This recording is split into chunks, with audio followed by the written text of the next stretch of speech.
এই যে সিকিউরিটি রিস্কের কথা বিবেচনা করে ভারতে বিশ্বকাপ না খেলা, এটা আমাদের সরকারের সিদ্ধান্ত।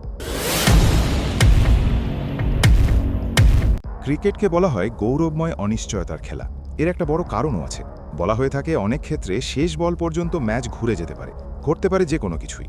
আবার এই ক্রিকেটকেই বলা হয় জেন্টলম্যান গেম, মানে ভদ্রলোকের খেলা। তবে এই বাণিজ্যিক সময়ে ক্রিকেট কতটা ভদ্রলোকের খেলা তা নিয়ে প্রশ্ন উঠছে কয়েক বছর আগে থেকেই। কারণ ক্রিকেটে এখন অর্থবৈভবের হাত ধরে ঢুকে গেছে নিরঙ্কুশ আধিপত্যবাদ। তবে ক্রিকেট যে অনিশ্চয়তার খেলা কেবল মাঠেই, তেমনটা নয়। বর্তমান ক্রিকেট মাঠের বাইরেও বেশ অনিশ্চয়তায় ঠাসা। এই যেমন বাংলাদেশের আসন্ন টি-20 কাপ মিশনে যেমন ঝুলে আছে অনিশ্চয়তার সুতোয়, দুলছে মত দ্বিমতের পেন্ডুলাম। আশা খুব একটা নেই, তবে ক্ষীণ আশার প্রদীপ এখনও জ্বেলে আছে বিসিবি।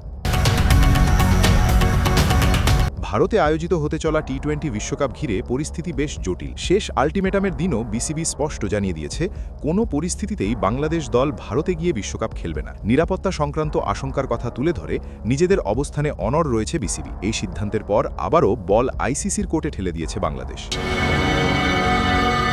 গত বৃহস্পতিবার বাংলাদেশ ক্রিকেট দল ও বোর্ডের প্রতিনিধিদের সঙ্গে বৈঠক করেন যুব ও ক্রীড়া উপদেষ্টা আসিফ নজরুল। বৈঠক শেষে সাংবাদিকদের মুখোমুখি হয়ে তিনি বলেন, বিশ্বকাপ খেলার যোগ্যতা বাংলাদেশ কষ্ট করে অর্জন করেছে এবং সকলেই চান টুর্নামেন্টে অংশ নিতে। তবে ভারতের ক্ষেত্রে যে নিরাপত্তার ঝুঁকি রয়েছে তার কোনো বাস্তব পরিবর্তন হয়নি বলেই মনে করছে বাংলাদেশ সরকার ও ক্রীড়া বোর্ড। আসিফ নজরুল জানান, বাংলাদেশের নিরাপত্তা সংক্রান্ত আশঙ্কা কোনো অনুমান ভিত্তিক বিশ্লেষণ নয়, বরং বাস্তব ঘটনার উপর নির্ভর করেই তৈরি হয়েছে। তার বক্তব্য অনুযায়ী বাংলাদেশের একজন শীর্ষস্থানীয় ক্রিকেটারকে ভারতীয় ক্রিকেট বোর্ড নিরাপত্তার কারণ দেখিয়ে ভারত ছাড়তে বলেছিল। সেই দেশেই যখন বিশ্বকাপ আয়োজন হচ্ছে, তখন খেলোয়াড়, সাপোর্ট স্টাফ, সংবাদ মাধ্যমের কর্মী এবং সমর্থকদের নিরাপত্তা নিয়ে প্রশ্ন থাকাটা স্বাভাবিক বলেই মনে করছে ঢাকা। আইসিসি অবশ্য আগেই জানিয়েছিল, ভারতে খেলতে গিয়ে বাংলাদেশের জন্য কোনো নিরাপত্তার ঝুঁকি নেই। তবে সেই যুক্তি মানতে নারাজ বিসিবি। নজরুল বলেন, যে দেশে আগে নিরাপত্তা দিতে ব্যর্থ হয়েছে সংশ্লিষ্ট কর্তৃপক্ষ, সেই দেশের পুলিশের ওপরই বিশ্বকাপের সময় নিরাপত্তার দায়িত্ব থাকবে। এই পরিস্থিতিতে নতুন করে আস্থা রাখার মতো কোনো কারণ তারা দেখছেন না।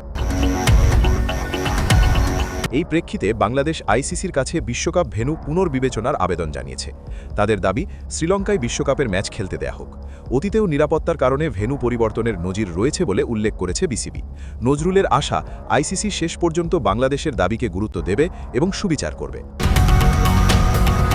বিশ্বকাপ বয়কট করলে আর্থিক ক্ষতির সম্ভাবনা থাকলেও সেই বিষয়টি গৌণ বলে মনে করছে বাংলাদেশ সরকার।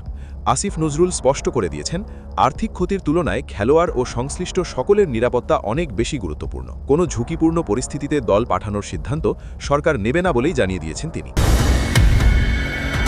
বিসিবি সভাপতি আমিনুল ইসলামও একই সুরে কথা বলেছেন।